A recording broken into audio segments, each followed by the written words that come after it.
ನಮಸ್ಕಾರ ಎಲ್ಲರಿಗೂ. ಇವತ್ತಿನ ವಿಡಿಯೋದಲ್ಲಿ ನಾನು ಪರಿಚಯ ಮಾಡ್ತಾ ಇರೋದು 20 ಎಕರೆ ರೊಬೆಸ್ಟಾ ಕಾಫಿ ತೋಟ ಮತ್ತು 4 ಬೆಡ್ರೂಮ್ ಇರೋ ಒಂದು ಮನೆ. ಇದು ಸುಮಾರು 17 ವರ್ಷ ಹಳೆಯ ಮನೆ. ಸುತ್ತಲೂ ವಿಶಾಲವಾದ ಸ್ಥಳಾವಕಾಶವಿದೆ.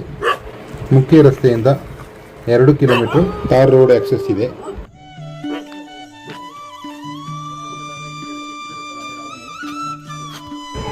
ಈಗ ಮನೆ ನೋಡಿ, ಸ್ವಲ್ಪ ದೂರ ನಿಂತು ವಿಡಿಯೋ ಮಾಡ್ತಾ ಇರೋದು. ಸುತ್ತಲೂ ಸ್ಥಳಾವಕಾಶವಿದೆ. ಮನೆ ಸುತ್ತಲೂ ಎಲ್ಲ ಕಡೆ ಹೂತೋಟ ಮಾಡಿದ್ದಾರೆ.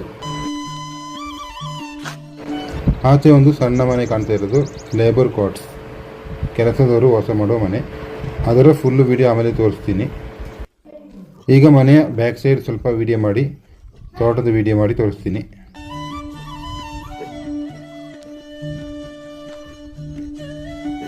ಈಗ ಮನೆಯ ಒಳಗಡೆ ಸ್ವಲ್ಪ ವಿಡಿಯೋ ಮಾಡಿದ್ದೀನಿ.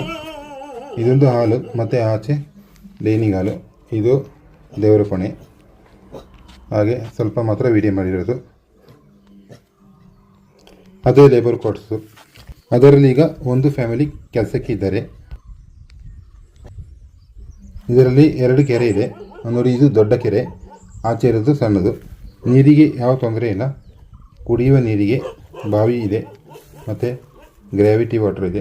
ಗುಡ್ಡದಿಂದ ಬರುವ ನೀರು, ಅಲ್ಲಿಗೆ ಪೈಪ್ ಹಾಕಿದ್ದಾರೆ. ಆ ಪೈಪಿಂದ ನೀರು ಬರ್ತಾ ಇರ್ತದೆ ಮನೆಗೆ. ಇದು ನಾವು ಬಂದಿದ್ದ ರೋಡು. ಇಲ್ಲಿಂದ 2 ಕಿಲೋಮೀಟ್ರು ಮೈನ್ ರೋಡಿಗೆ ಬಸ್ ಹೋಗೋ ರೋಡು. ಈಗ ತೋಟದ ಒಳಗಡೆ ಕರ್ಕೊಂಡು ಹೋಗ್ತೀನಿ. ಅದೊಂದು ಮನೆ ನೋಡಿ, ಹೋಮ್ ಸ್ಟೇಗೆ ಅಂತ ಕಟ್ಟಿರೋದು. ಆದರೆ ಅದನ್ನು ಯೂಸ್ ಮಾಡ್ತಾ ಇಲ್ಲ ಯಾರು ಈಗ ನೋಡಿ. ಇಲ್ಲೊಂದು ಲೇಬರ್ ಕ್ವಾರ್ಟರ್ಸ್ ಕೂಡ ಇದೆ. ಸ್ವಲ್ಪ ದೂರದಿಂದ ವಿಡಿಯೋ ಮಾಡಿರೋದು. ಇದೆಲ್ಲ ಭತ್ತದ ಗದ್ದೆ ನೋಡಿ. ಇದೊಂದು ಪಕ್ಕದಲ್ಲಿ ಇರುವಂಥ ಒಂದು ಕೆರೆ, ಅಂದರೆ ಪಬ್ಲಿಕ್ ಕೆರೆ. ಯಾರು ಬೇಕಾದರೂ ನೀರು ಯೂಸ್ ಮಾಡ್ಬೋದು. ದೊಡ್ಡ ಕೆರೆ ಇದು. ಎಲ್ಲಿ ಹೋದರೂ ನಾಯಿ ಬಗಳು ಸೌಂಡ್ ಇರೋದು.